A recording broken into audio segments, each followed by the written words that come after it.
The day starts not with a gentle alarm, but with a symphony of cracks and pops from my own body. It's a percussive announcement that I'm still here, still kicking. I swing my legs over the side of the bed and my back lets out a groan that could rival the sound of a ship's hull settling in the harbor. 40-something years in this city, on these streets, and every joint has a story to tell. Most of them are complaints. I stumble into the kitchen, a familiar path worn into the linoleum floor, my eyes still glued half shut. The first order of business is survival, and survival in this apartment begins with coffee. Strong, black, and hot enough to scald the sleep from my throat. It's a ritual as sacred as any Sunday Mass. The Keurig machine gurgles to life, a small plastic god in my cramped kitchen. As the dark liquid fills my mug, chipped, stained, a veteran of 1,000 mornings, the aroma cuts through the stale air. It's the smell of possibility, or at least the smell of being able to form a coherent sentence. I take that first sip, letting the bitter heat wash over me. It's a shock to the system, a necessary violence to get the engine running. With the mug in hand, I grab my phone. The screen glows, a portal to a world both intimately familiar and strangely distant. I scroll through the feeds, a digital town square of overnight drama, local news, and the endless, mindless chatter that passes for connection these days. It's a habit, maybe a bad one, but it's how I check the city's pulse before I step out into it. My thumbs move with a mind of their own, dancing across the glass. I'm checking in, seeing who's beefing, who's celebrating, who's just trying to get by. It's the modern-day equivalent of leaning over the backyard fence, except the fence is a global network, and your neighbors are a mix of old friends, total strangers, and bots trying to sell you crypto. There's a certain rawness to it, an unfiltered look at the lives unfolding around me. You see the good, the bad, and the profoundly weird. It's a snapshot of the human condition, served up in bite-sized posts and angry comments. I add my own 2 cents, a bit of sarcasm here, a word of support there, before the caffeine fully kicks in and I have to face the real world. The final part of the ritual is getting dressed. It's not about fashion, it's about armor. A pair of worn-in jeans, a hoodie that's seen better days, and a pair of boots that can handle whatever the city throws at them. Broken glass, piss-stained sidewalks, the occasional puddle of mystery liquid. Each piece of clothing is chosen for function, for comfort, for the ability to blend in or stand out just enough. It's a uniform for the urban survivor.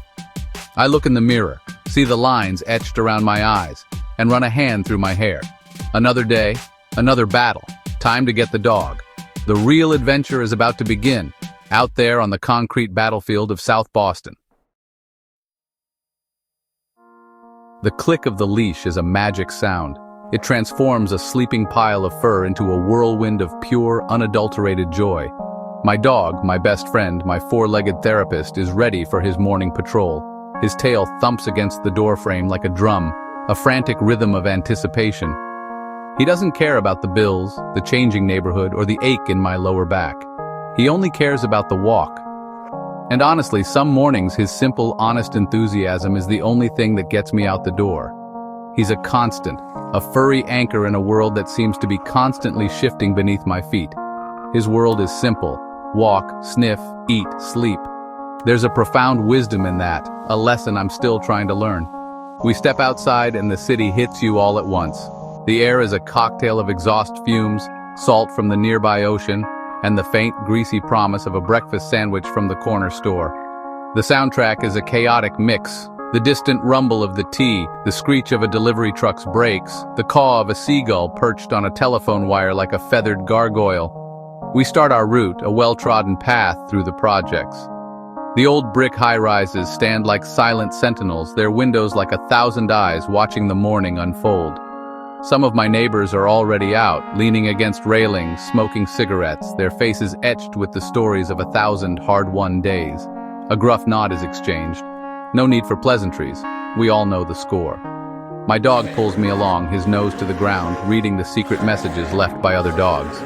It's his morning newspaper, a rich tapestry of scents that I can only imagine. He greets his friends, a yappy little terrier, a lumbering old golden retriever, with a series of sniffs and tail wags. The owners offer a quick morning, a shared moment of understanding in the pre-dawn chill. These interactions, however brief, are part of the neighborhood's fabric. They're real.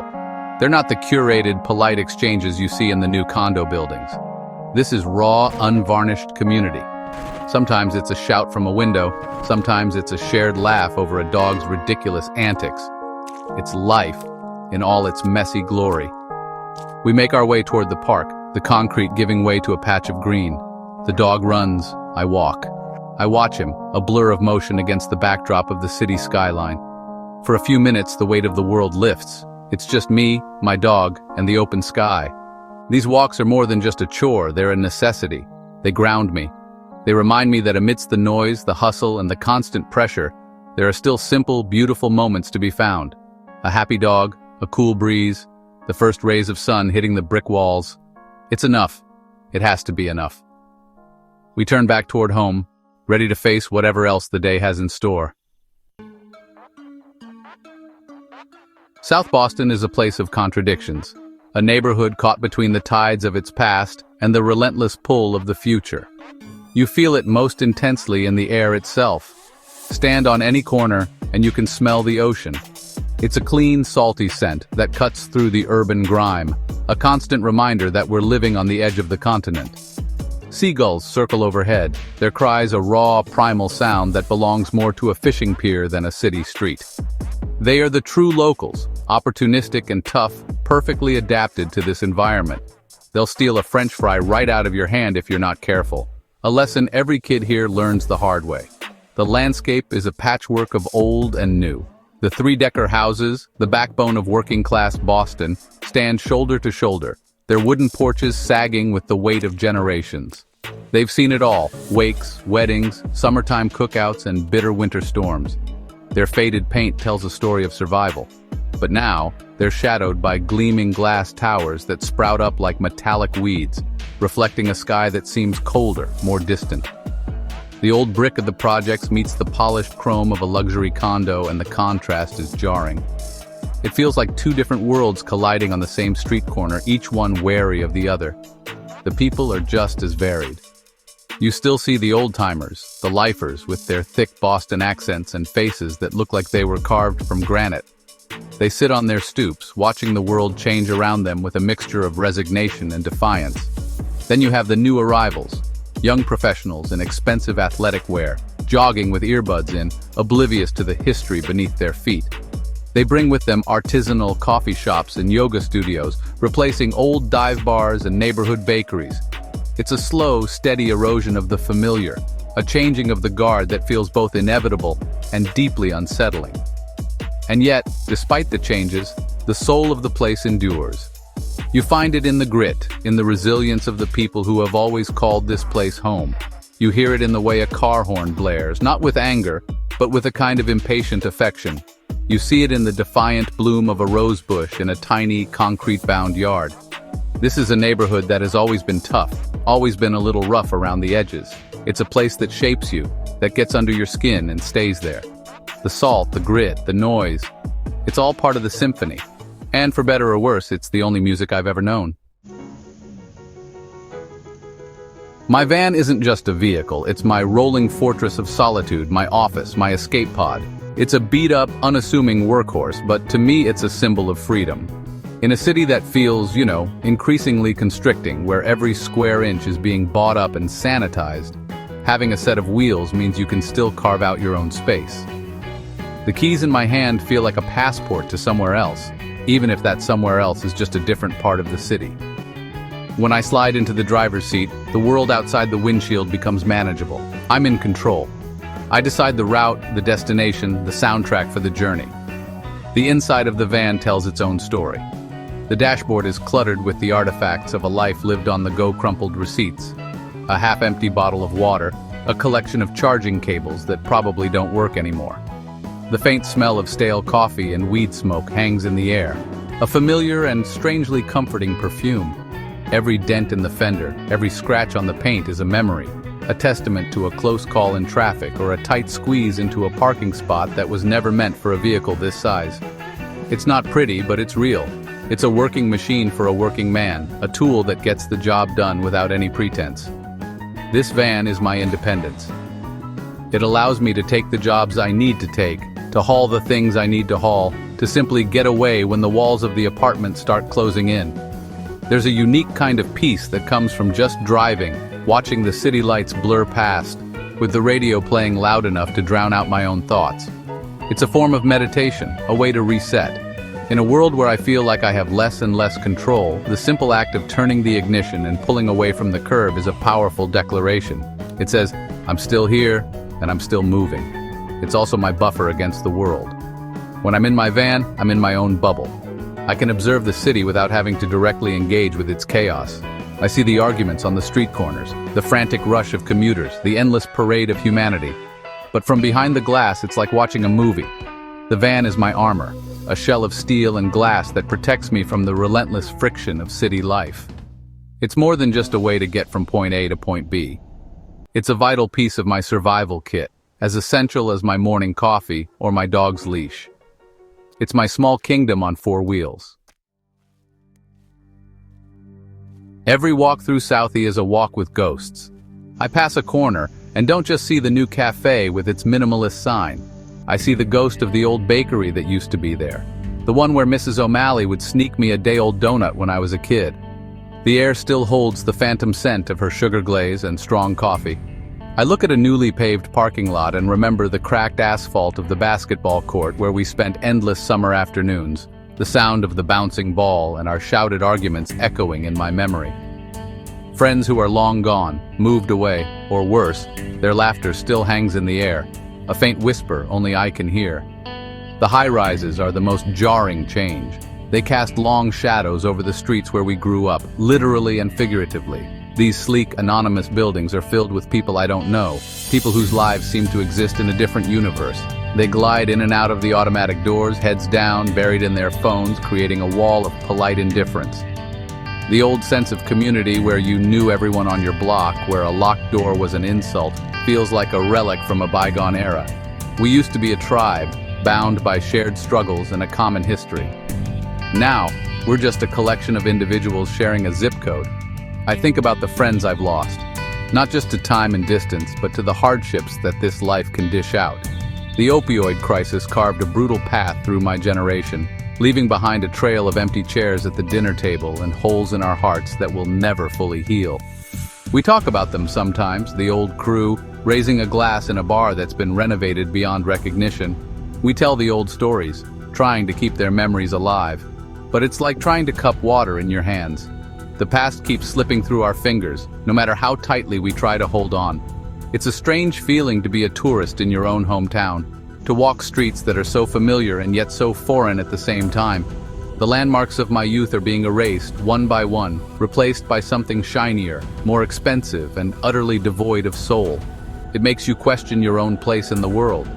If the neighborhood that made you no longer exists, then who are you?